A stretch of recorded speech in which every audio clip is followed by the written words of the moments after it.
hungry yet? I know I am. This is taco night, restaurant style. The difference, though, centers on one ingredient, that savory, tender, Mexican-style shredded beef. Leigh Anne Wilkes is adding to our kitchen skills with today's recipe for taco filling. It's so great to have you. It smells amazing. Thank you. I mean, it smells like dinner. We're all kind of salivating a little bit. This beef, though, is not just beef cooked with a taco seasoning packet.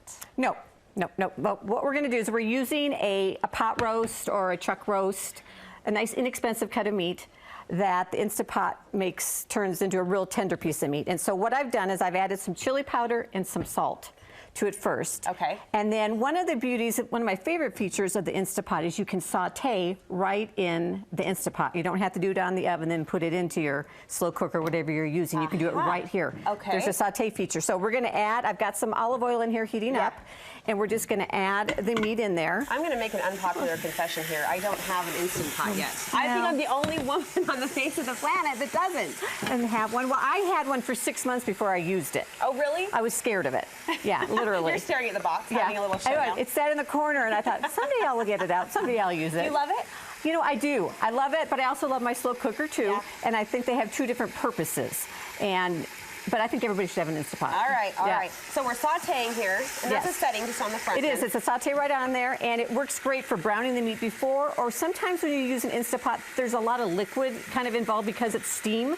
You can thicken at the end your sauce by just putting it back on saute, adding in a little cornstarch, and stirring it. It'll thicken up your sauce in there. Oh, see, these are tricks I think even the everyday average Instant Pot owner doesn't know. Okay. And my number one tip is, the number one mistake people make with an Instant Pot is they forget to put the liner in. Oh. So don't forget to put the pot in first. Ooh, it's smelling great already. And then, so we've got that browning, and we're gonna have you mix up the sauce that we're gonna use. Yes, ma'am. And it is a cup of beef broth. Okay. And you can use your favorite salsa picante sauce, a half a cup of that. Okay. About 6 cloves of garlic. I'm guessing at your house you're usually reaching for your homemade salsa, am I right? Well, sometimes.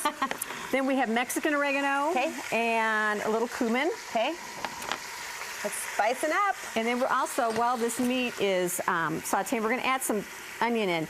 I don't know if you've ever used the pre-chopped frozen onion in the... I haven't. Oh, it's amazing. I hate chopping onions. Yeah. And so I buy my onion in the freezer with all the frozen vegetables pre-chopped. What a good time saver. That's going in the Instant Pot? Go right in there. Okay. Yeah. Now you mentioned liquid. How much liquid do you need to add? You need to use at least a cup of liquid in your Instant Pot because the food cooks based on the pressure and the steam. So if you're adapting a recipe that's a slow cooker recipe or a stovetop recipe, make sure that you have enough liquid. And that's with all recipes, all meat in the Instant Pot. Yeah, you want to have about a cup of liquid in there. Okay. Yeah.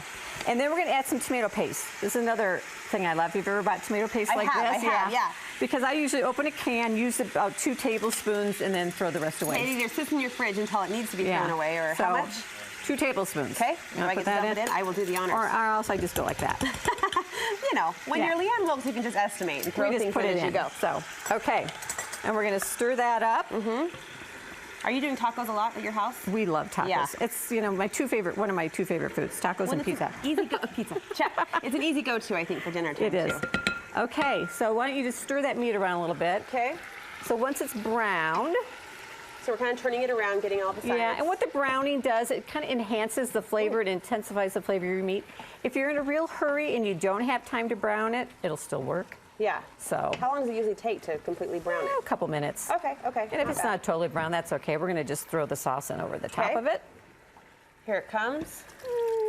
See, every time we cook with the Instant Pot in our kitchen here in the studio, I think, I need one because it does come together so quickly. Now, this is a big one. This is an 8-quart. They also come in 3-quart and 6-quart. Okay. And they cook about the same. The difference you'll find is if you're using a bigger one and it's not as full, it'll take longer to come up to pressure. So in your Instant Pot time, you have the time it takes to come up to pressure, which is, depending on how full it is, 10 minutes or so. Okay. So it counts up to that, and then you have your cook time, and then it has to come down from pressure. Okay. So depending on your recipe. Now we're going to put our lid on. It took me months to figure this out. I'm so glad to hear you say that. How to put the lid on. I struggled and struggled. But there's a little arrow on here. Okay. Usually in your Instant Pot, there's an arrow down here. You match those arrows Maybe they did that on purpose. And then there it locks in place. And it sings to you. Yeah. Now, the other trick is right here. You want to make sure that that valve is on sealing, not venting. Okay. Okay? Okay. it was the first mistake I made when I used my Instapot. All of a sudden, all the steam is coming out. I'm like, oh, wow, look at that. Well, something's happening. It wasn't supposed to be because I didn't have it on sealing. Okay. So you want to seal it so that steam stays in and cooks your food. And then at the end, depending on your recipe, you can let it natural release, which means you just let the steam come down to pressure on its own, or you can quick release, which means you're going to flip this over here. Okay. And steam's going to come out. Nice. And so don't be right over it when it comes out. Sure, unless you want a facial. Yeah. No, don't. No, don't. And you use that for like if you're doing vegetables or pasta or things like that you don't want to sit in there for too long and get mushy.